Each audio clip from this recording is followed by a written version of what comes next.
Hello everyone, I hope আপনারা সবাই অনেক ভালো আছেন। আমিও আলহামদুলিল্লাহ অনেক ভালো আছি। আজকে হচ্ছে নতুন বছরের প্রথম দিন। আমার ভিডিওটা এডিট করতে করতে অনেক বেশি দেরি হয়ে গেছে। প্রথম দিনই হচ্ছে আমার আব্বুকে হসপিটালে ডাক্তার দেখানোর জন্য নিয়ে যাচ্ছি। হঠাৎ করে হচ্ছে আব্বু অনেক বেশি অসুস্থ হয়ে গেছে, এই জন্য ভাবলাম ডাক্তার দেখাই নিয়ে আসি। আজকে হচ্ছে আমি, আব্বু আর আম্মু যাব। আমি তাড়াতাড়ি করে হচ্ছে রেডি হয়ে নিচ্ছিলাম। আর ডাক্তার হচ্ছে বিকাল থেকে দেখবে, এই জন্য হচ্ছে আমরা বাসা থেকে দুপুরের দিকে বের হয়ে হচ্ছে আমরা বাসে উঠে পড়ি। আজকে আব্বুকে হচ্ছে ফরিদপুরে ডাক্তার দেখাবো। আব্বুকে হচ্ছে ঢাকাতেই ডাক্তার দেখানো হয়, কিন্তু আমরা কিছুদিন আগেই হচ্ছে ঢাকা থেকে ডাক্তার দেখায় আসছি। তার জন্য ভাবলাম ফরিদপুর থেকে একটু চেক আপ করানো যায়। আমরা রাজবাড়িতে থাকি, কিন্তু রাজবাড়িতে কোনো ভালো ডাক্তারই হচ্ছে নাই। আর বাস জার্নি তো আমার একটুও পছন্দ না, খুবই বিরক্ত লাগতেছিল। তারপরে হচ্ছে কষ্ট করে যাচ্ছিলাম।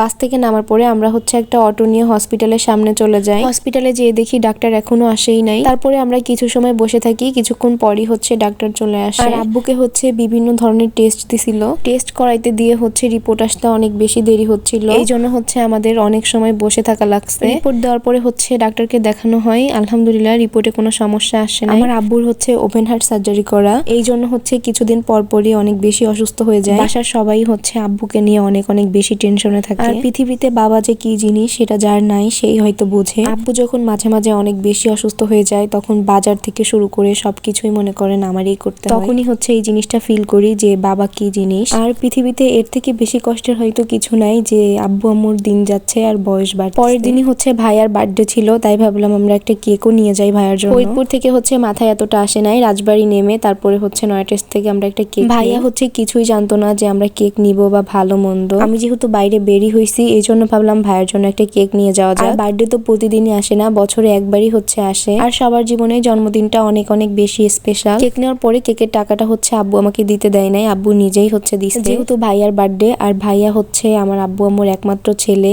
অনেক বেশি আদরের। সব সন্তানই তো বাবা মার কাছে আদরের হয়, কিন্তু ভাইয়া আমাদের থেকে একটু বেশি আদরের। তারপরে আমি ভাবলাম যে ভাইয়ার জন্য তাইলে আমি একটা টি শার্ট কিনে নিয়ে যাই। ফরিদপুর থেকে যদি মনে থাকতো তাইলে হচ্ছে ফরিদপুর থেকেই টি শার্টটা কিনে নিয়ে আসতাম। রাজবাড়িতে হচ্ছে ভালো কোনো জিনিসই তেমন একটা পাওয়া যায় না। অনেক সময় হচ্ছে খোঁজাখুঁজি করার পরে একটা টি শার্ট আমাদের পছন্দ হয়, আর আমার ভাইয়ার হচ্ছে সহজে কোনো জিনিস পছন্দ হইতে চায় না।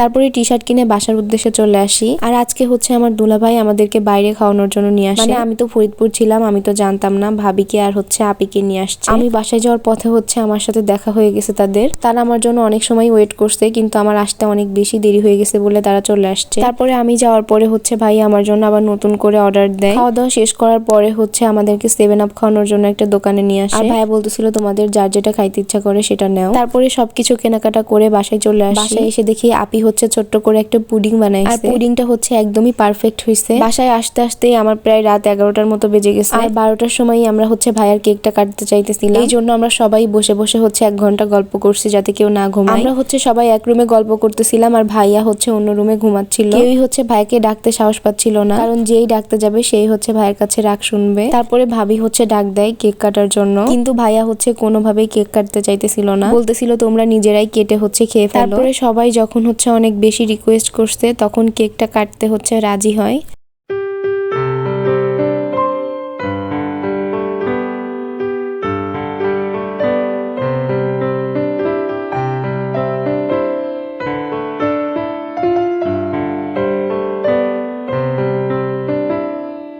কেক কাটা হয়ে গেলে ভাইয়ার জন্য যে টি শার্টটা কিনছিলাম সেটা হচ্ছে ভাইয়াকে দেই। আমি জানতাম ভাইয়ার হচ্ছে পছন্দ হবে না, কারণ তারে যত ভালো জিনিসই এনে দেওয়া যাক না কেন, তার প্রথম কথাই থাকবে হচ্ছে জিনিসটা ভালো হয় না। কিন্তু সে মনে মনে অনেক বেশি খুশি হয়েছে, সেটাও আমি জানি। আজকের মতো এই পর্যন্তই। সবাই ভালো থাকবেন। আল্লাহ হাফেজ।